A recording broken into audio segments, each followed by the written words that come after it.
Alright, so you had recently watched Creepshow 2 again, I think, and then you had suggested, why not do this video just for the hell of it?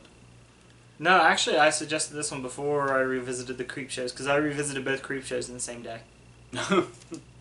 I remember it didn't feel like that long ago you told me you'd watched Creepshow 2, like, recently, even before the revisiting. Mm-hmm. And I kept thinking, like, that's so interesting that you are so drawn to Creepshow 2, weirdly, because it just kind of seemed like it came and went. Mm-hmm. What is it that draws you to these? I just like the multiple stories. The anthology thing? Yeah. Yeah, it's like, a few genres have done the anthology thing before, but, like, there's something about the horror anthology that just really stands out in, like, this really fun way, and there's so many great ones out there. I previously talked about this, like, years ago. I did it as a versus with the Tales from the Crypt movie from 1972. But that just kind of, it felt more like kind of a recap thing more than anything else. So I was kind of quick to jump on it when you suggested doing this, especially since I hadn't talked about 2 before. Yeah, there's all those out there. There's, like, Trick or Treat, the stories kind of blend together, but you can still call it an anthology movie, and there's stuff like Vault of Horror and Asylum. And there's like a billion of them. Isn't there, like, Tales from the Hood or something? Yes. So... And Tales from the Dark Side. Yeah. Just about any movie that starts with Tales. Campfire Tales. And it's just a genre that, even if they're not great, I don't know, there's just something that really draws me to the horror anthology. So, and I would say Creepshow is probably my favorite one. Though I also really love Tales from the Crypt movie, but... So, I figured we'll just talk about them individually, and then go from there. Okay. So, how do you want to start with Creepshow? Do you have, like, is it just kind of a general thought, or just go, like, one story at a time? I mean, in general, I think with the first Creepshow that... actually, I feel like with both of them, the stories... I like the premises. Yeah. For each story, like in the first one, you know, the father that was murdered that comes back for the cake. They come off like campfire stories. Yeah, and then the what was the second one in the first Creepshow? Why am I drawing Jordy a blank Verrill. now? Yeah, Jordy Verrill with the meteorite. Then you got the Leslie Nielsen story. Something that tied you over. And then you got the Crate, which you and I have both talked. The Crate goes on a little long, but I do like the premise. Yeah. And then it wraps up with... They're creeping up on you. Yeah, I noticed when you... but since I've watched this again since we talked about the Crate, and it does feel, like, shorter when you take into perspective, like, what the... Because we were talking about how you kind of know immediately what, like, the main goal is. Like, you figure that out very quickly. It's just a matter of getting to that point. And I said, we were saying maybe there's, like, one too many bodies. Like, we established the creature in the Crate. But then it kind of goes on because it wants, like, one more corpse. But it is still, like, the gore when it attacks is still, like, jarring enough. I think what's interesting about, especially the first Creepshow also, is each one kind of falls under a different genre of horror. Like, the first one's kind of like a zombie movie. They're creeping up on you as an alien, or not creeping up on you. Jordy Verrill's is an alien, or like an alien thing. Leslie Nielsen's is a psychological horror. The Crate is like the Monsters. Yeah, monsters, and then they're creeping up on you is like giant bugs. Like And like a phobia thing. yeah. Yeah, I never really thought about it that way. And then there's also, you'll notice with both the first and the second Creepshow is both of them kind of start off in the simplest way possible. Where with Father's Day and, is it Old Chief Woodenhead? It's really just something coming to life and just going on a little killing spree. And then it takes a souvenir, and that's all it is. Yeah, but the difference is, well, I mean, I guess it's not much of a difference. I would say in the Old Chief Woodenhead, they deserved it because they robbed the store and killed George Kennedy. But I guess in the first one, you could say that too because the family were all kind of assholes. Yeah, and she murdered her dad, Bernie Sanders. And Yeah. But the thing also is, we were talking about how they feel like campfire stories. I also love the way it embraces the whole comic book feel. The way the dad is Bernie Sanders, played by George Kennedy. So it's fitting when George Kennedy is actually the one that gets killed in the second movie.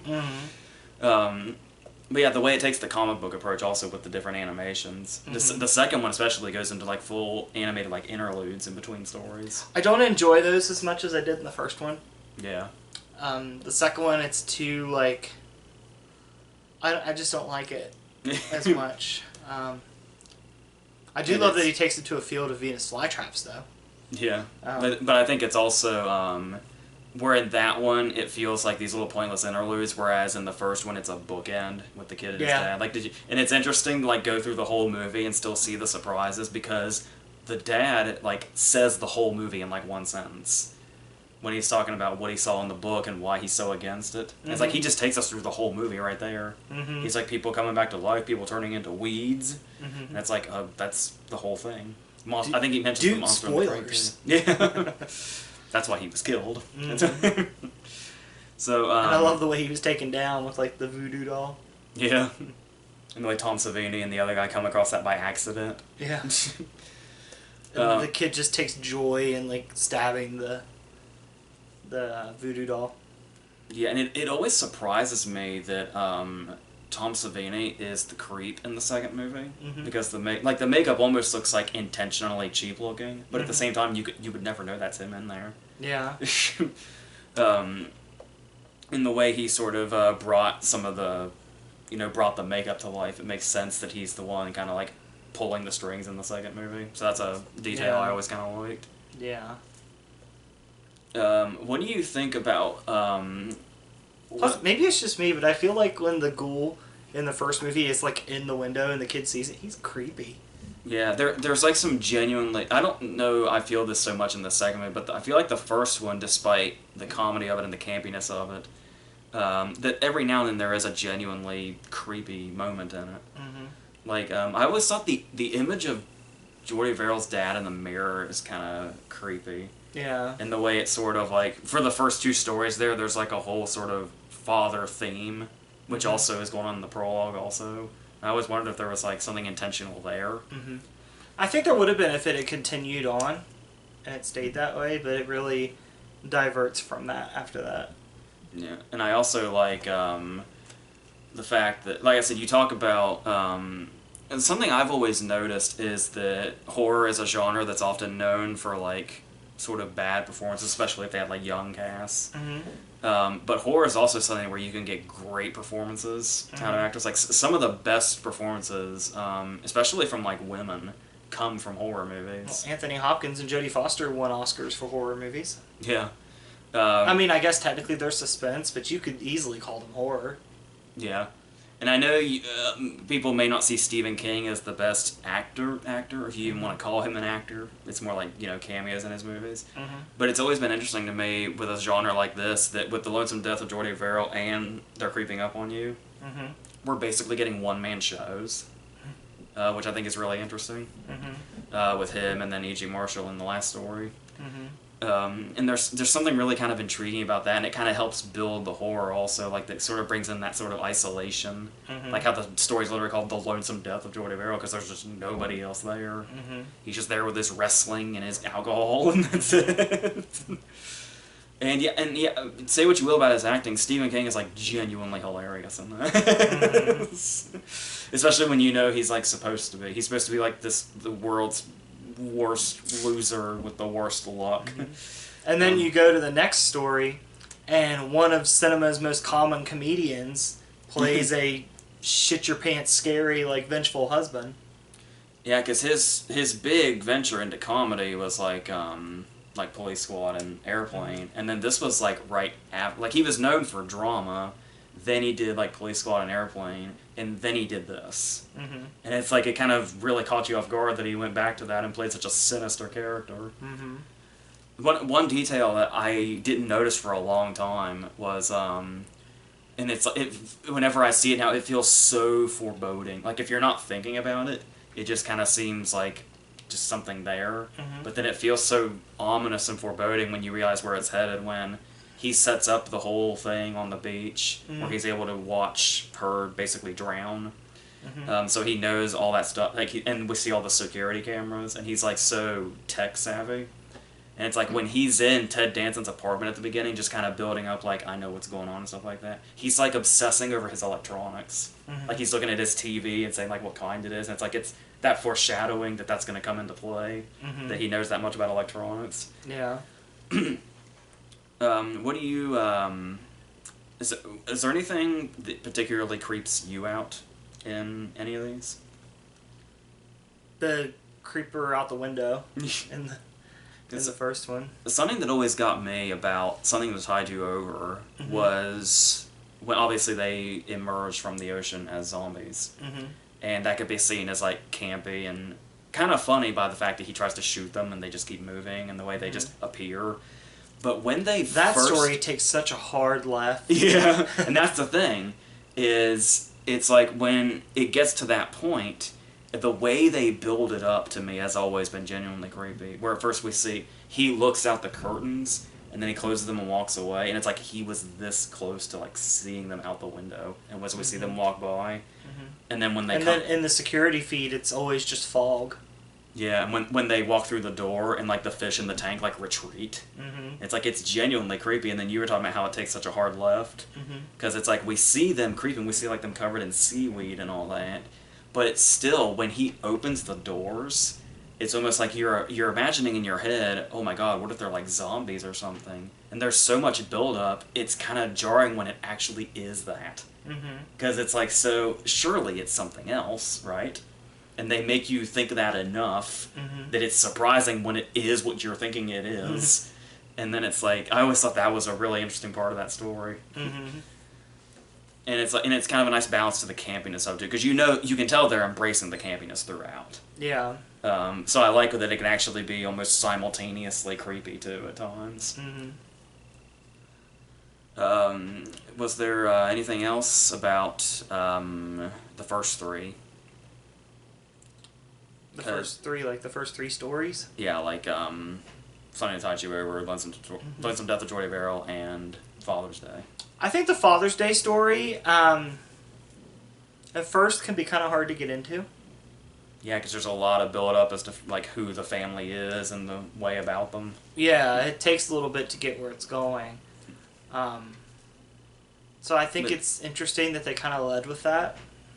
And that's also another one where it gets you like comfortable in that, to where you're like, oh, it's about like it almost feels like it like satirizes like rich people and like family members that want to eat each other alive to get each other's money. That when his hand pops out of the ground, that kind of feels like it's out of fucking nowhere. Yeah. When you realize it's a great movie to watch for the first time, because it's like, and obviously it's endlessly rewatchable, but that first time.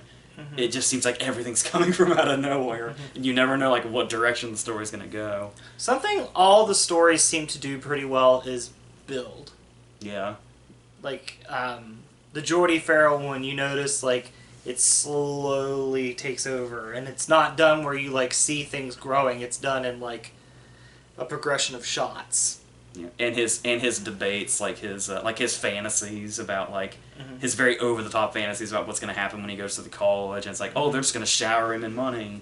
And then it's like, oh no, we're just gonna reject you because we don't want a broken meteor. Well, not only that, but I love, like, I didn't realize this till I rewatched it recently, but his version of showered in money is they're like, I'll give you $200. It's like he's that poor. Yeah. And then there's the fact that it's the same guy in his vision when he imagines going to the doctor's office, and that just gets his fantasies are so childlike in how exaggerated they are. Yeah, and it ends up being the death of him. And it's like, and that's kind of a thing too, is you see like how kind of dopey he is in the predicament that he's in, and he gets in these like these debates where it's like, do I, is water gonna make it worse? Does it matter? Am I just gonna dive in anyway? And it's like this story ends in suicide. Yeah. It also made me like when they just put In the Tall Grass on Netflix. Like even before then, when I read the story in like what was it, 2012 or something, it almost kind of felt like a callback to that, where in the Tall Grass is a story about getting into grass and not being able to find your way out. And it I had flashbacks of Jordy Verrill in the weeds, even though he is the weeds, but... Yeah. Yeah, so what I'm trying to say is I think Stephen King might have a fear of grass for some reason. I'm sure there's plenty of other examples of that, too, with how much he's written. I do think it's also interesting that he took, like, the script approach on this, where it definitely feels like something that would be concocted out of, like, short stories. But to my understanding, he just went straight to the script process with it. Yeah. Which is really interesting. You were also talking about the building. I also love that about their creeping up on you. The way it, like, escalates. Yeah. When it's, like, every now and then it's a bug here and there. And not only is that escalating, but just how much of a piece of shit Hudson Pratt is keeps escalating also. Yeah. To the point where it's like, what was it, the dude, like, killed himself? And he's just so flippant about everything. And I was telling you, some lines I like to use in real life when I get the chance is the whole build-up to, if you'll pardon the expression, fucked up. His deliveries are... He's, like, really embodied that whole...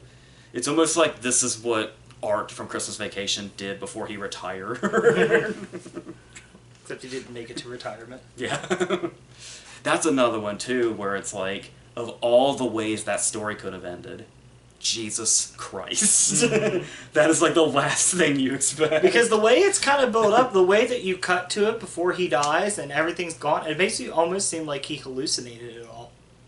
Yeah, like it's leading to that or something. And it almost kind of feels like with the way the room is, where it's so isolated and white, and the way the electrician's dressed, you almost expect there to be, like, a twist and he's in, like, an asylum or something. It looks very much... The whole room has that vibe.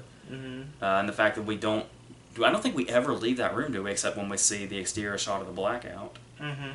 So that's, like, really... The claustrophobia really sets in there. Yeah. So yeah, and that's one of those things also that works in the building, because the longer it goes on... but the way they use, like... I love the way they use music in that one, too. Like, when he's got the jukebox playing, but then, like, when the bugs start really going off, it's like this very jittery score that goes along with it. They end up in his fucking oatmeal. And... so yeah, I think the only one we haven't really gone into much is the crate. Which is, like I said, it's still weird since it's basically the centerpiece of the movie. I mean, the crate still has some good moments, like you said, when he fantasizes about killing his wife and there's, like, a slow clap. Yeah, it's the whole divorce Italian style is a movie from, like, the 50s or 60s. And that's what a lot of the movie is. It's in, like, fantasizing. And it kind of gave me that whole, like, European vibe of that movie when he's having the fantasies about bad things happening to his wife. Yeah. But then it turns into this whole thing of him cleaning up the mess of the bodies. And it becomes, like, this really twisted thing where it's like... And it seems like... Because we were talking about... It seems like an easy punchline where it's like, of course, he's going to end up feeding her to him, but it's like he's got to go through a whole series of events to do that, and he's willing to. He, like, so patiently cleans up the whole mess. It reminds me of Norman Bates cleaning up the bathroom after he killed Marion Crane. And it's like he has to go through that whole process to clean up the whole scene and then set it up to get her down there, make up a whole lie. And it's such an elaborate thing. He even takes the precautions of, like, wearing an apron to do the mopping. And, and he gets there just in time. And it's like, you can see, we understand where he's coming from with his irritation with his wife at the beginning. But then, like, the more it goes on, just the more, like, the fact that it's so meticulous how he does it, it's like, this is a fucking crazy person. But he's so normal in regards to why he feels that way. So I think that's kind of what makes it work. Like, that's probably why it needed to be the longest story. Was because of just how meticulous that plane is to get to a payoff we know is coming. Yeah. It's like it's the journey there rather than... And it even stalls a little bit once it gets there. Yeah. And then, of course, we have our epilogue. So, yeah. So, what else really stands out to you about the second movie? I like the stories in the second movie. I wish that they would have been shorter so we could have maybe done another story. As I say, even if because it's an hour and a half as is with 3 stories. If you added 2 15-minute stories, you'd have the same runtime and the same amount of stories as the first movie. Because it's like it feels almost so minor by comparison. Yeah. And you don't have a story that really hits near as hard as something like Something That Tied You Over or They're Creeping Up on You. It's like nothing hits that hard. But I do like some of the atmosphere of it. Like at the beginning, when the creep first shows up, and that whole setting where the kid walks up and like gets the magazine, and it's like, or the comic book, and it's like, it kind of feels like the opening scenes of Something Wicked This Way Comes, when Vincent Price like first shows up in town. It's like there's something sort of subtly ominous about it, even though it looks like a normal town. And then he kind of has that feel where, of the character in Something Wicked This Way Comes, where he's kind of this supernatural, otherworldly creature that's coming into this kid's life through this small town to like wreak havoc through him. And then the end credits where he's just riding off into the day is really nice. So I like that. Like you were saying, we didn't necessarily need the interludes. That would have been a nice bookend, the way the kid with the voodoo doll was. Yeah. Do you find a lot of humor in the second movie? It depends, because there's things that we laughed at in the first one that weren't necessarily meant to be funny. Like Ed Harris's dancing. Ed Harris's scream. Ed Harris's everything. The son's response when he sees the head. Yeah. Oh my god. Because the guy that comes to mind for me is the hair guy in Old Chief Woodenhead. The guy that's obsessed with his hair. Yeah. Where he's like, I took 9 years to grow this hair, man. This is my Hollywood hair. And then it's like, I'm just laughing hysterically by the time he's talking to the Indian, and he's like, there's no dust in Hollywood, man. It's like, what is with this dude? And then it's like, and I guess it's saying something about like the importance of heritage or whatever. But I mean, it's barely there. It's more like we're just kind of waiting for what exactly the payoff to this is. And much like Father's Day, where it's just a zombie going on a little killing spree, which always kind of confused me, unless I missed something at the end of Father's Day, which was, you would think it would be Bedelia's head he would want. But he just kind of strangled her and left her there. It was like there was whatever the significance of the other woman was. Yeah. But, alright. See, there's some different things I think you could have done to cut down on the time. To make room for the other stories. Like with Old Chief Woodenhead, like, we probably could have cut a little bit at the beginning. Yeah, by the time Old Chief Woodenhead takes off, we're like almost a half an hour in. Yeah. That's a lot of time. And there's different things too, like, I think it's kind of, I realize it's very, like, it's destined to be, like, B-movie-like, but how much more effective do you think it would have been if we didn't see, like, actual Chief Woodenhead? We would have just seen, like the scene where we see a shadow on the wall. Yeah. Or maybe not even then, like, maybe they say stuff to make you think it's an Indian, so you think maybe it's, like, one of his people, and then you get to the end and it, like, pans over and Chief Woodenhead acts just has blood on it. Or the reveal of him holding the scalp. Yeah. But I do like that shot, though, of right before the scalping, when he like pulls him through the wall, and it's an overhead shot that goes from one room to the other in one quick sort of motion. Is a really cool shot. A very well done shot for a movie and a story like this. It's like almost out of place. Yeah. But yeah, that is something they could have done. Sort of like the whole thing where if you can take it that way, a lot of the first half of the original Child's Play movie, you could almost buy that it's Andy doing it. Yeah. Because they just show that little. Yeah. And then I think in the Chief Woodenhead, I feel like the robbery goes on too long. Yeah, I think that's. I was trying to figure out what it was that made it feel so long. Because I mean, imagine the abruptness if like George Kennedy and his wife go back in, and they just get shot as soon as they walk in, and you see the guys raid the store, and you see the guy with the long hair pick up the jewels and leave. Yeah. Same thing gets across. Yeah, because that doesn't really work in the same way something like The Crater, They're Creeping Up on You, because there's nothing they're really building up to as far as the robbery goes. Yeah. It's all about the once again, the payoff we can see coming from a mile away, where it's like, you know, he's obviously going to scalp somebody. There's a character obsessed with his own hair. And it's the fat guy is killed eating. Yes. So, yeah. And then the other guy that has the car, I think he died in his garage. I think so. I've already forgotten now. That might say something. So is that about it for Old Chief Woodenhead? Yeah. What do you think about the raft? I like the raft. Yeah. I like it feels classic King in the way that it's like an inanimate object just doing that in a way that's totally unexplained.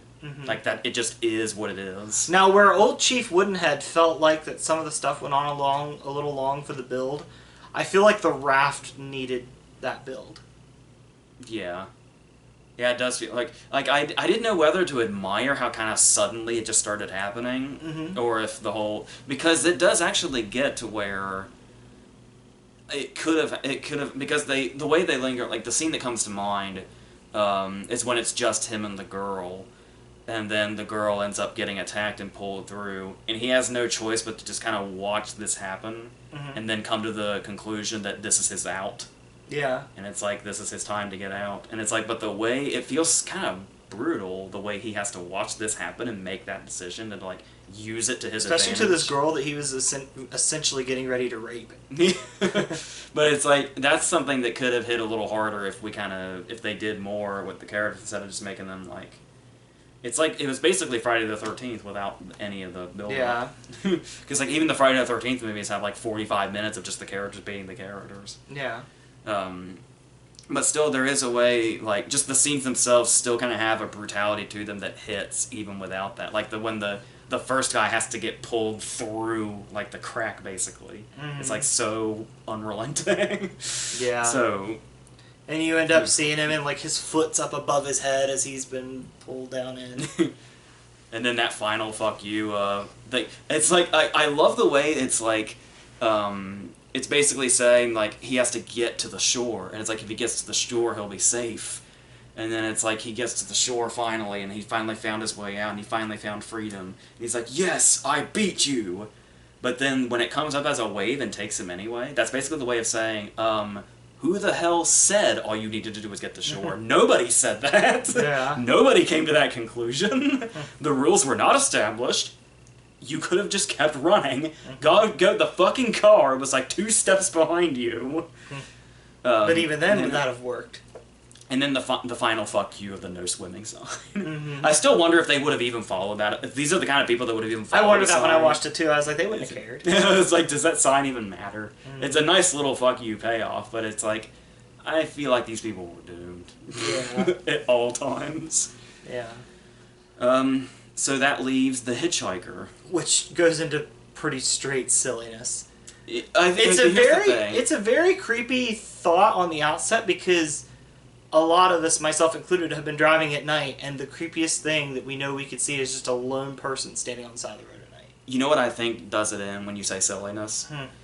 Honestly, I think this story could have had a lot more creepiness to it without the music.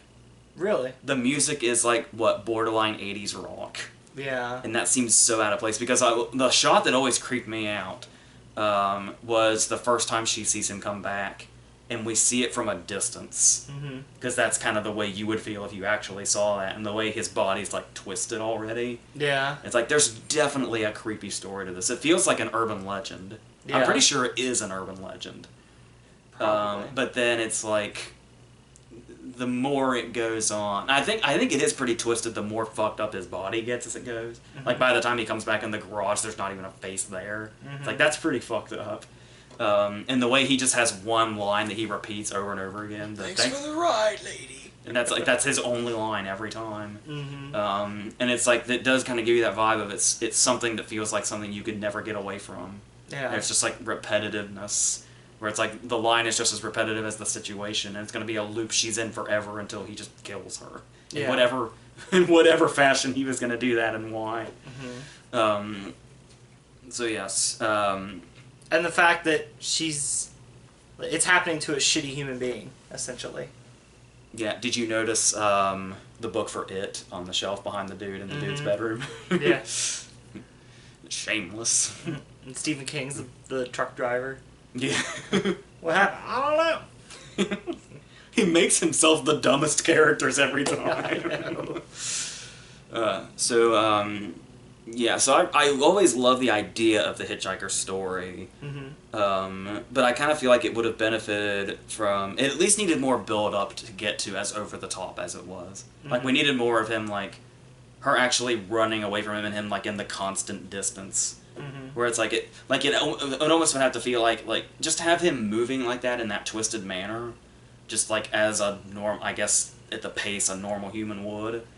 But no matter how far she drives, it's like he's always that far away from her, even though he's barely moving. Do something like that. Yeah. But it's very quick that he's on top of the car, and he's and the 80s music's playing. Most of that story is him hanging onto the car.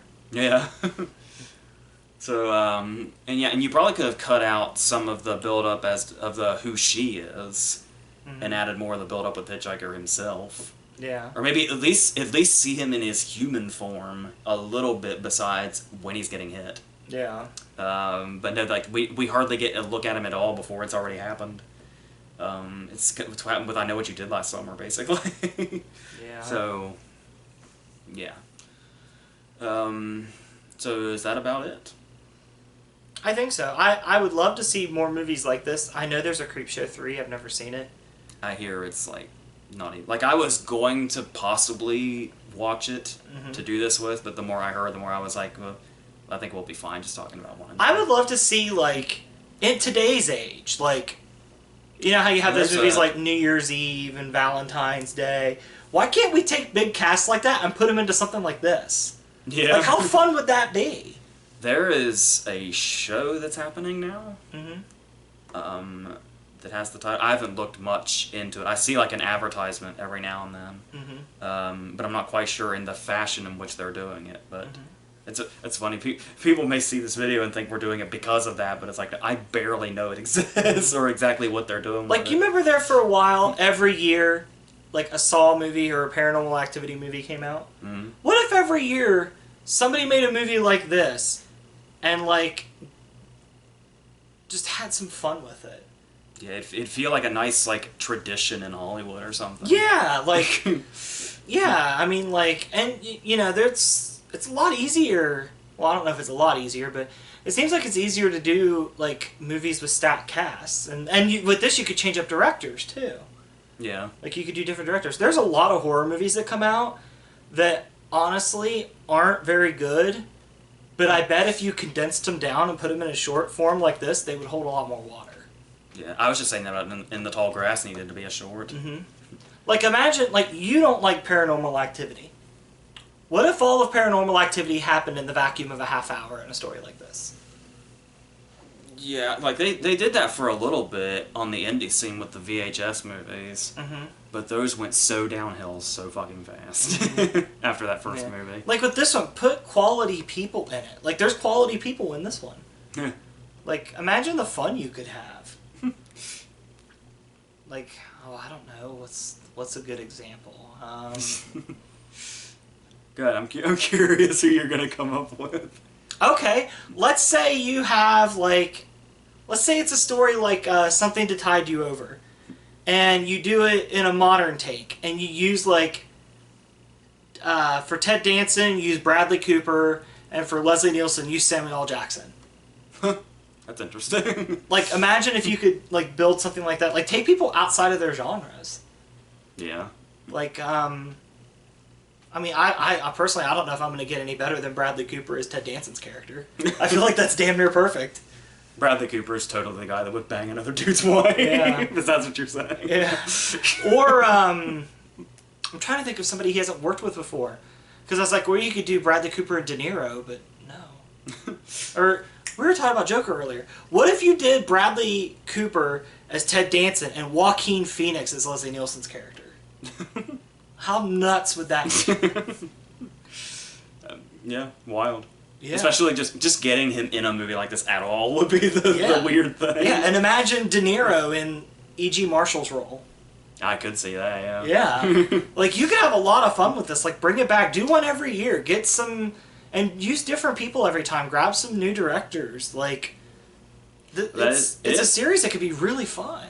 It is worth noting, though, something we didn't really talk about was you talked about how... What was great about the first movie was how each movie felt like a different kind of thing, kind of had a different kind of tone. Mm-hmm. The fact that they're all Romero is worth noting as well. Yeah.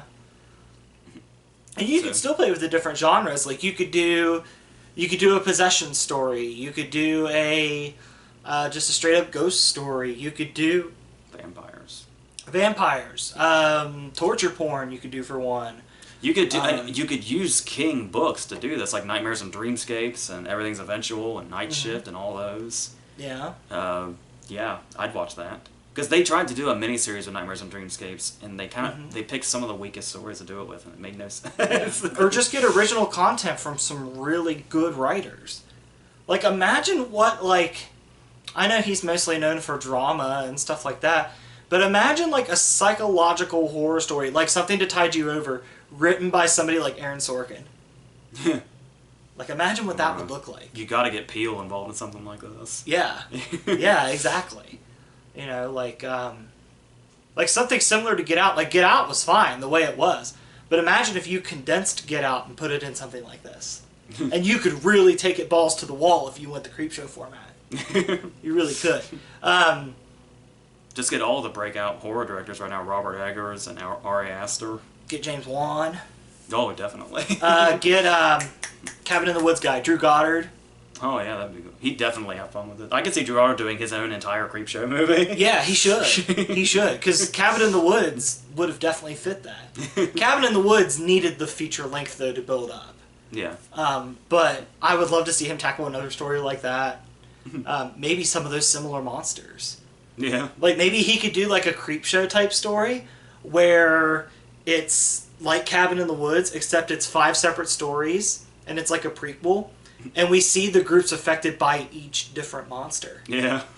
Like, you could... Like, it would feel so similar, but you could take it so many different directions with all the monsters there are. Yeah. That would be fun. You could milk that for 5 or 6 movies, as many monsters as they had.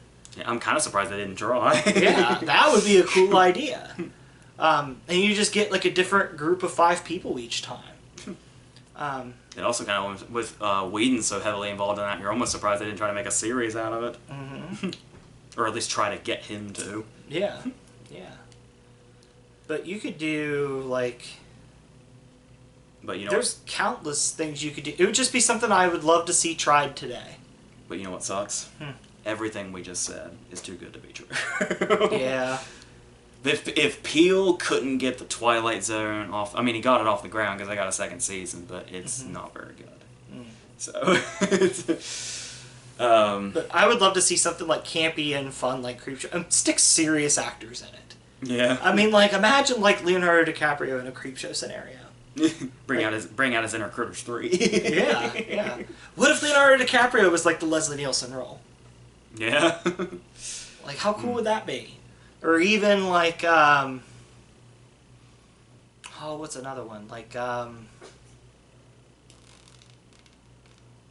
thinking. I can't think. But, what if you did, like the Hitchhiker story in the second one? What if that was, like, Meryl Streep? I could actually totally see that. Like, something like that. Especially because we just watched The River a while second ago. Yeah. Yeah, but what if you did, like, what if you could get the people... I cannot remember his name. The guy from Get Out. Dan Kaluuya? Yeah, get him as the hitchhiker and Meryl Streep as the driver. Damn. Now, wouldn't that be fun? Yeah, it's like, it's only one line. Dan Kaluuya could sell the hell out of that line. Yeah, he could. He really could. But something like that. Like, it's an idea that needs to be visited. Somebody needs to sit down and be like, let's do more of this. And make it fun. Like, when you're making it, don't take it too seriously, because then you'll have people that don't want to do it. Yeah. But, like, hey, why don't we get together, have some fun? We'll make this really fun horror movie for every Halloween. We'll split a little bit of the money because it'll do well because it's big names and a horror movie. And let's just make profit. Get Blumhouse behind it, too, so you could do it for low budgets. Yeah. Yeah, because this would be really easy to do low budget. You don't have to go full CGI or effects or anything. Get some practical shit in there. Yeah, and especially the psychological stuff. Yeah. Yeah, but I just think that'd be really cool, you know, to experiment with different actors and scenarios like that. The more this conversation goes, the more depressed I'm getting that it won't. Now you really want the Meryl Streep and Daniel Hitchhiker. Yes. How do you say his name? Kaluuya. Daniel Kaluuya. Kaluuya. Exactly like it looks. Okay. I apologize that I can't. No, for some reason everybody has trouble with it. Kaluuya. Daniel Kaluuya. Tiffany Haddish was announcing the Oscar nominees when he got nominated, and Andy Serkis had to guide her through his name like 3 times. Oh my gosh. Daniel Kaluuya. There you go. Okay. I'm going to remember it now. But now you want that, don't you? Yes, I do. And just for fun, she could be the fucking Billy Zane in the first scene. I don't know. What year are we in? Or no, get the one dude that, no, I got it. Get the guy that, I cannot think of his name. You've told me before. The guy in Kingpin that Ishmael bowls against in his house. Rob Moran. Yeah, get him to be that guy. He was in You're Next, so he's already done the indie horror thing. Yeah, get him to do it. But yeah, I could do a whole video on just different Creepshow story ideas. Like maybe that's what we'll do the rest of the day. We'll come up and we'll see who comes up with the craziest shit for a Creepshow story, and then I'll have you write it and you just make it so you're not depressed anymore. I've already written an anthology script once. I'd gladly do it again. I mean, look at the different ensemble movies the ensemble casts are a big thing now. It doesn't seem like it's as hard to do as it was. And oh my god, I got it. I've got your Leslie Neal. I've got your crew here for something to tide you over. I keep going back to that one because that's the one that has the most fun. Yeah. All right. Bradley Cooper stays Ted Danson. Leslie Nielsen is Tom Hanks. That's fucked up. Tom Hanks has never done a role like that, has he? He's played a villain a few times, like in Cloud Atlas and the Lady Killers and stuff like that. What about something like this though, where it's just straight revenge? Yeah, that'd probably be new. Because he even did a Tales from the Crypt episode, but he was just like a side kill in it. Because the main attraction was that he directed the episode. Yeah. And it was just kind of like, he just made himself a side character, but it's like, yeah. Yeah, because that's the thing too, you're talking about so many actors willing to do this. If you go back and look at the Tales from the Crypt series, just about every fucking buddy that's big now did an episode. And so it's like, to bring that to people who are like, already big would be fun, but like I said, probably too good to be true. And you could even throw in like little fun cameos, like a similar thing to Aunt Bedelia. What if Aunt Bedelia was Linda Blair or something? Ha ha, funny because she was in Horror. Something like that. Or put her in an Ellen Burstyn type part in an possession type story. Yeah, or like a female version of the E.G. Marshall story, or something like that. But yeah, I guess my main goal is I would love to see this genre revived and revived with actual names. Like, not this straight-to-TV people that have done 2 projects in their life. I want names. CW actors. Yeah, I want names. Names. But there's so many actors that would fit well in this. Like, you could come up with... you and I could sit here and do a 2-hour video on just different scenarios for these people. I just think it'd be really fun. I would love to see it. There's not enough good movies like this. Yeah. There needs to be more like it. And you, with the age of being able to put together big casts in movies, this is the perfect time to bring it back. Yeah, you could do New Year's Eve and Mother's Day and all that shit, but you can't do something fun like this. There actually was a horror anthology a couple of years ago called Holidays, where it was a different holiday in each one. It's fucking terrible. Oh, you mean like Hulu's doing the series where like each holiday they come out with a new scary movie related to that holiday? Yeah, like even like Kevin Smith did a episode of that, or segment in that, and they've done like the ABCs of Death. I think the ABCs of Death like had its fans, but I didn't like those at all. Like here's an example of a movie. I've never seen this movie, but to me it doesn't work as a feature-length concept, but would be really interesting in a Creepshow environment, and that's Happy Death Day. Yeah, that could work really well in a Creepshow environment. Yeah, that's another one where people love the Happy Death Day movies, but I don't like them really at all. But I as like a kind of a short concept, I can see them doing something for sure. Yeah, I'd love to see a story like this done in a similar to like a plot line for like the Babadook. Like a story character comes to life and, you know, does bad shit. Yeah. And if you really want to, you can stick to the Babadook thing and make it like if you really want to do it as like an allegory thing, you can throw those in there too. Because like I said, you got the whole like heritage thing in Old Chief Woodenhead, so yeah, they even and you could do like, I mean, I guess at that point you would kind of be making a movie version of American Horror Story, but American Horror Story drags things out so far. Keep it quick and concise. I really liked Murder House. And then by just about as Asylum ended, I was done with that series.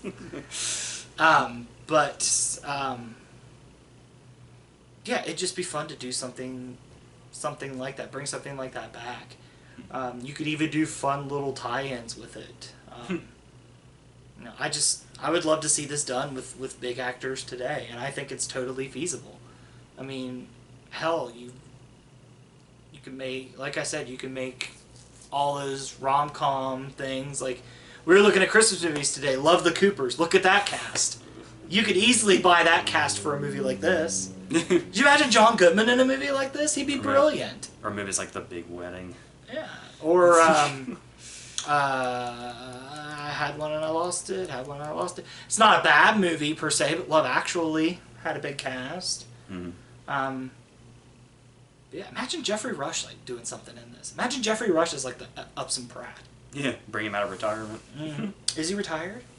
Yeah, after that whole scandal thing, he kind of just said, "Fuck it." Well, he did. He had a scandal. But he's doing like a one night only thing for like The Merchant of Venice recently. So him and Pacino or something. We're like way off now. Yeah. I guess we're done here. yeah, we can have this discussion off camera. But bring something like this back and bring A-list names to it. All right, with all you've just said, I was going to ask you something, but I assume we share the same answer. Your favorite segment? Probably the Leslie Nielsen one. Yep, that's mine too. Always has been. Yeah. But I really love their creeping up on you too. Yeah. So, but the whole thing's great. Like I said, the second one is nice, and I'm glad that they tried. But it just feels so minor by comparison. I think if it had more stories and the stories had a little bit more of a punch. Yeah, that could have easily pulled it off. I mean, it's fine. I mean, in a pinch, it's watchable. Yeah. Just wish there was more to it. I said, I know you've watched it at least a couple of times. I think I've seen it twice. Alright, so I guess that's it for this. So, yeah, as far as what they're seeing, this will be the last video from us for this month. But we still have one more to do, which will be the first one for this week. So, in this little lineup. So, yeah, and then Versus will keep going till the end of the month, and there'll be more reviews and all that. And another Oscar video at the end of the month. So, I think Owen said he wants to do the separate ones again because his Halloween Horror Night schedule is so busy that the next time we're all together will probably be in the November one, so. Alright, so any changes coming from last month's? I can't think of any off the top of my head, but a couple of things are going to come out, so we'll see what happens. After seeing Joker, is Joker going to get in for picture? I didn't have it last time, but I said it depending on how it maintained. I'm calling it now. I'm going to make a prediction right here. I don't know much about the Oscars anymore.